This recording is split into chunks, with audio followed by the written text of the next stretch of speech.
Hey everybody, welcome back to another episode of Feece School. Today I'm going to be talking about 5 problems that I think are in the public school system. Now keep in mind, I am a huge fan of our education system. I think education is very important, and I think it's great to further it into college and whatnot.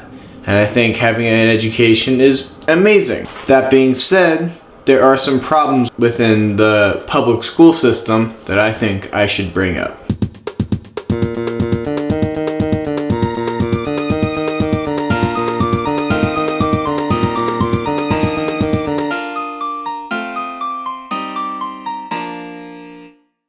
The first problem that a lot of people have noticed probably, and that I noticed throughout my schooling, is the unengaging material.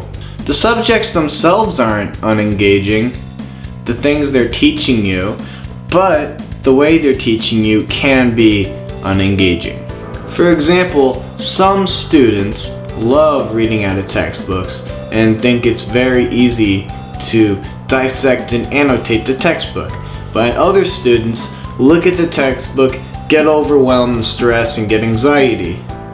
That is totally common, and seeing that in people and having that problem doesn't make you any less intelligent than anyone else. Another problem within the unengaging material is the grading system. If a student gets an A, he or she is praised and gets lots of kudos and praise from his teachers and his peers. But if another student gets a C and works really hard and only gets a D or a C, they're usually looked at as slackers, and it's the public school system I noticed can be very dividing when it comes to intelligence. Students are punished for D's and C's, and it's not their fault. Usually, it's not their fault. Usually it just means that way of learning isn't working for them. Another thing regarding unengaging material is the curriculum. There are so many great things you can learn in math, science, English, and history, and some kids are great in math, some kids are great in art, kids are great in English, so it depends on the student. If a kid is struggling, let's say in English, but is doing really great in art, or if a kid is doing great in math and struggles in English, it's almost as if they insist that you work on the things that you aren't doing well in. And so let's say a kid is doing great in math but sucks in English or science or art. Well, usually the peers and the teachers will be like, oh, you should get those grades up, the ones you're doing not too well in. But when you get into the real world, focusing on what you're great at and just working at that is the best thing you can do. But they don't teach this in school. The second point I'm going to bring up in the problems with the school is the lack of movement. You sit in a cubicle or you sit in a chair looking at a teacher telling you how to do something. Now this can be very depressing.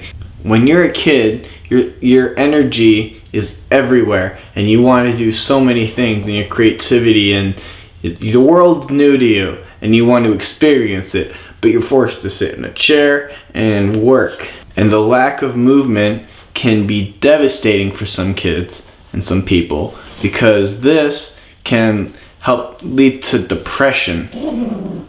Shut up, Gia. The vitamin D that they don't get can be really hard on them. You sit in a desk and you stay there for 2 hours hoping to get to the next class. And you sit in that class for 2 hours wanting to get to the next class. That's what it's like. And it's really can be depressing and anchoring on your back. And the environment around you can be really distracting, and it can give a lot of anxiety to other people. Think about it. You're in a room full of a bunch of other kids your age, full of testosterone and hormones. It's gonna get very overwhelming. So the best way to deal with this is to just focus on your education.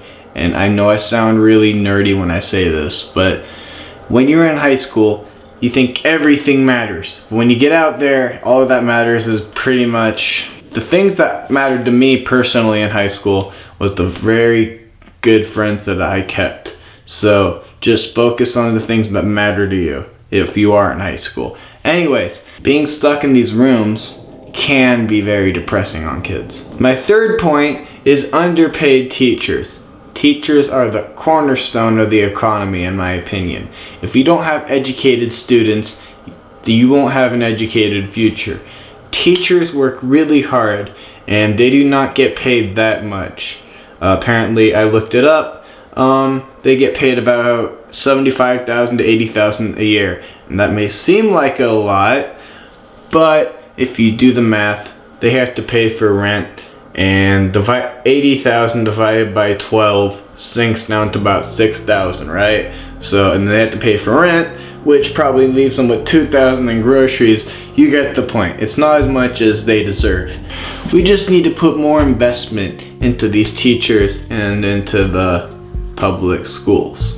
My fourth point is the lack of creativity they have within these schools. Math can be a very, very creative art. English can be very creative, but the thing that makes it overwhelming and dwelling is the fact that they make you do it a certain way. Oh yes, you can write an essay, and I want to see your essay skills, but it has to be about this, these are the guidelines, and that can limit your creativity. There are very strict guidelines and it's not as open. The form of art is not supposed to be structured, it's supposed to be subjective. They don't really teach this in school. They make you do it a certain way.